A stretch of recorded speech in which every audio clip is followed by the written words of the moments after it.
నమస్తే, welcome back. Mega power star Ram Charan, yes, mega family ఫ్యాన్స్కే ఒక బిగ్గెస్ట్ హ్యాపీయెస్ట్ థింగ్ అనమాట. పెద్ద ట్రైలర్ వచ్చేసింది, June 4th రిలీజ్ కన్ఫర్మ్ అయిపోయింది. అమ్మ ఎప్పుడు ఎప్పుడు బుచ్చిబాబు సానా ఎప్పుడు కనబడినా కూడా సార్ మా పెద్ద రిలీజ్ ఎప్పుడు, రామ్ చరణ్ గారు ఎక్కడైనా ఈవెంట్లో కనబడినా సార్ మా పెద్ద రిలీజ్ ఎప్పుడు, ఇదే. ఎందుకంటే 2025 జనవరి 9 ఇప్పుడు రిలీజ్ అయింది గేమ్ చేంజర్. అప్పటి నుంచి రామ్ చరణ్ సినిమా లేదు. ఇవాళ రేపు ఒక రాజమౌళి సినిమా లాగా డ్రాగన్ అయిపోతుంది. బుచ్చిబాబు కూడా ఆ కోవలోకి వచ్చేసాడేంట్రా బాబు అనుకుంటున్న సమయంలో సడన్గా ట్రైలర్ రిలీజ్ చేస్తే దానికి వచ్చే వ్యూస్ వింటే మీరు షాక్ అవుతారు. 24 hours అవ్వక ముందే 100 millions క్రాస్ చేసేసిందంట. 100 millions అంటే ఇన్ని కోట్లు చూడండి అసలు కదా. అంటే that is Ram Charan power. అక్కడ అఫ్కోర్స్ దర్శకుడు ప్రతిభ మీద సినిమా ఆడాలి, కానీ హీరో ఓరియంటేషన్ సినిమాలు అవడం వల్ల ఆ ఇమేజ్ దర్శకుడు ప్రతిభ కూడా యాడ్ అవ్వడం తర్వాత ఒక బూమర్ లాగా వెళ్ళిపోతుందన్నమాట. అయితే ఇక్కడ రామ్ చరణ్ క్రేజ్ ఎలాంటిదంటే చాలా సందర్భాల్లో చాలామంది చెప్పేది, అంత నెపోకిడ్ అయినప్పటికీ చాలా ఒబీడియంట్గా ఉంటాడు, చాలా ఒదిగి ఉంటాడు. అండ్ మోర్ ఓవర్ చిరంజీవి గారు కూడా చెప్పారు, వాళ్ళ బాబాయ్ టైపు కొంచెం ఇంట్రావర్ట్ అని. మేబీ అదే అక్కడ ప్లస్ అవుతుందేమో. పవన్ కళ్యాణ్ అనే పేరు అసలు ఆయన రాజకీయాల్లోకి వెళ్ళకపోతే ఆయనకి మించిన సూపర్ స్టార్ ఎవరున్నారు సార్, సరదాగా మాట్లాడుకుంటే. కానీ అంత స్టార్డమ్ వదిలి రాజకీయాల్లోకి వెళ్ళిపోయాడు ఆయన. పైగా ఆయనే చెప్తాడు, నేను అన్నయ్య అంత పెద్ద నటుడు కాదు అంటాడు ఆయన. పవన్ కళ్యాణ్ ఆయనకి అన్ని రకాల ఎలిమెంట్స్ చేయడం కూడా రాదని ఆయన ఒప్పుకుంటాడు. బట్ ఆయన క్రేజ్, అందరికీ ఫ్యాన్స్ ఉంటారేమో, పవన్ కళ్యాణ్ గారికి భక్తులు ఉంటారు.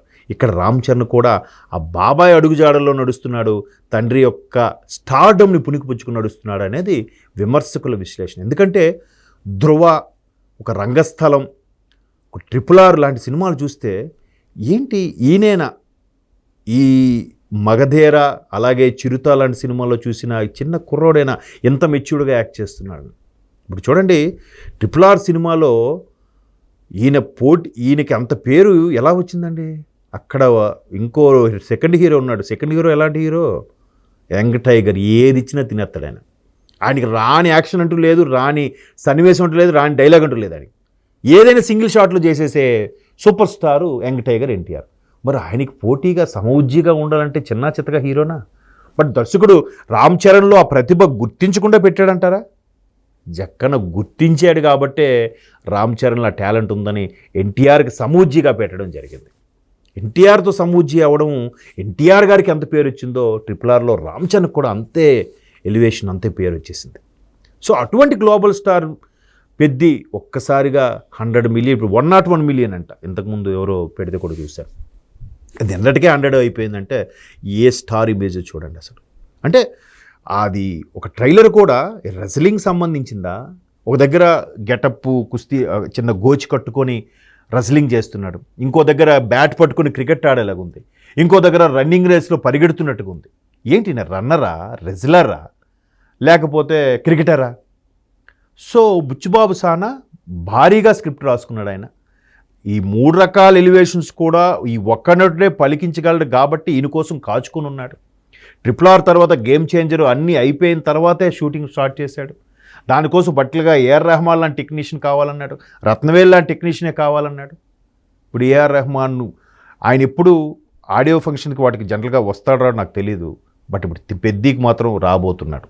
రావాలి, వచ్చి తీరాలి. అక్కడ mega power star Ram Charan cinema ఒకవేళ రాకపోతే ఆయనకే నష్టం. ఎందుకంటే ఈ మధ్యకాలంలో మతపరమైన వివాదాలు ఏదైతే కామెంట్స్ చేశారో AR రెహమాన్, మరి కాదు కొంచెం ఆయన గ్రాఫ్ తగ్గిందని చెప్పాలి. అది మళ్ళీ రీప్లేస్ చేసుకోవాలంటే ఖచ్చితంగా పెద్ద సినిమా ఆయనకి యూజ్ అవుతుంది, రావాల్సిందే. అందుకు ప్రొడ్యూసర్సు వృద్ధి బ్యానర్ ఎవరైతే ఉన్నారో, ఈవెన్ సుకుమార్ రైటింగ్స్, వాళ్ళు ఈసారి నార్త్లో ప్లాన్ చేస్తున్నారు. అది కూడా భారతదేశం నడిబొడ్డున మధ్యప్రదేశ్లో క్యాపిటల్ భోపాల్లో ఒక 50 acres ఈవెంట్ నిర్వహించబోతున్నారట రేపు May 23rd. ఇప్పుడు అంటే ఏదైతే ఆల్రెడీ పుష్ప లాంటి సక్సెస్ చూసామో, ఇక్కడ రామ్ చరణ్ కూడా RRRతో చైనా, హాంకాంగ్ వాటిల్లో కూడా అంత ఇమేజ్, అంటే రజనీ తర్వాత ఆ స్థాయి ఇమేజ్ ఎన్టీఆర్ గారికి రామ్ చరణ్ గారికి వచ్చేసింది. సో ఇప్పుడు దాన్ని రీసౌండ్ వచ్చేలాగా భోపాల్ నిర్వహించబోతున్నారు. దానికి ఏఆర్ రెహమాన్ కూడా పార్టిసిపేట్ చేసి ఈవెంట్ సక్సెస్ చేయబోతున్నారంట. అంటే ఒక సినిమాని ఎలా తీయాలి, దాని ట్రైలర్ ఎలా కట్ చేయాలి ప్రేక్షకులకి ఆకట్టుకునేలాగా అనేది ఒక ఆర్ట్ అయితే, దాన్ని పబ్లిసిటీ, దాన్ని సక్సెస్ చేసేలాగా మార్కెటింగ్ చేయడం కూడా ఆ దర్శకుడు ప్రతిభ ఉండాలి. దానికి బుచ్చిబాబు సానా మేబీ టీం ఇలా ప్లాన్ చేస్తుండొచ్చు. భూపాల్లో ప్లాన్ చేస్తున్నారు, ఆల్రెడీ ముంబైలో ఈవెంట్కి సంబంధించి పార్టిసిపేట్ చేశారు. ఇకపోతే భోపాల్లో సక్సెస్ అయిన తర్వాత సినిమా సత్తా ఏంటో ఈపాటికి అర్థమవుతుంది. ఎందుకంటే కొన్ని గ్లింప్స్ వచ్చే విజువల్స్ ఏవైతే ఉన్న ట్రైలర్లో చాలా అద్భుతంగా ఉంది. అంత అద్భుతంగా ఉంది కాబట్టి ఆల్రెడీ మిక్స్డ్ టాక్ ఉంది, ఏముందిలే మామూలే అనుకుంటున్న వాళ్ళకి అందరికీ చెంపపెట్టు ఈ 101 మిలియన్ వ్యూస్ ఒక పెద్ది 24 అవర్స్లో. సో పెద్ది సినిమా ఎప్పుడు వస్తుందా అని అనడం, తర్వాత ఆయన చిక్రీ సాంగ్కి వేసిన స్టెప్పు ఎంత వైరల్ అయిందో ఇంక చెప్పక్కర్లేదు. చిన్నపిల్లలతో సహా ఏది నాటు స్టెప్ ఎలాగైతే జనాల్లోకి వెళ్ళిపోయిందో, వైరల్ అయిందో, ఆ చిక్రీ ఆ క్రికెట్ బ్యాట్ పట్టుకుని వేసుకునే స్టెప్ కూడా అంతే వైరల్ అయింది. దీని తగ్గట్టు రీసెంట్గా ఒక టీవీ షోస్లో కూడా డ్యాన్స్ కొరియోగ్రాఫర్ మన జానీ మాస్టర్ కూడా ఆ పర్టికులర్ స్టెప్ మాత్రం చరణ్ సార్ అని చెప్పడం, మరి కాస్త సినిమా మీద ఎక్స్పెక్టేషన్స్ పెరిగిపోయాయి. బేసిక్గా మంచి డాన్సర్ అని, ఇప్పుడు తెలుగు ఇండస్ట్రీలో మంచి డాన్సర్స్ ఒక 6-7 ఉన్నారు. అందులో రామ్ చరణ్కి కూడా ఒక ప్లేస్ ఉంది. బన్నీ, ఎన్టీఆర్, రామ్ చరణ్, మన రామ్ పోతినేని కానీ వీళ్ళందరూ మంచి డాన్సర్స్ అసలు చెప్పాలంటే. సో వీళ్ళతో పాటు డ్యాన్స్ చేస్తూ, యాక్టింగ్ చేస్తూ, నెపో కిడ్ అని ఆ ఛాయలు ఎక్కడ లేకుండా అంత జాగ్రత్తగా నడుచుకోవడం అనేది అది చాలా కష్టం. ఎందుకంటే వెంటనే చిన్న మిస్టేక్ అయినా కుటుంబంగా అనేస్తారు. చిరంజీవి గారు ఎంత కష్టపడి వచ్చారు, ఆయన ఎన్నాళ్ళు కెరీర్ ఎలా చూసి వీళ్ళేంటారుగా అనేస్తారేమో భయంకి ఈయన మరికొద్దిగా అటెన్షన్లో ఉంటాడు. సో నెపో కిడ్ అనేస్తాం, కానీ వాళ్ళకే మరికొంచెం ఎక్కువ భుజాల మీద మోయాల్సి వచ్చిన పరిస్థితి ఉంది. కాబట్టి పెద్ది రామ్ చరణ్ నెక్స్ట్ ఇండస్ట్రీని ఏలబోతున్న సూపర్ స్టార్లో ఆయన ఒకడని మరొకసారి ఫిక్స్ అయింది. పెద్దితో అది ప్రూవ్ అవ్వబోతోంది. జూన్ 4న ఫ్యాన్స్కి పండగ.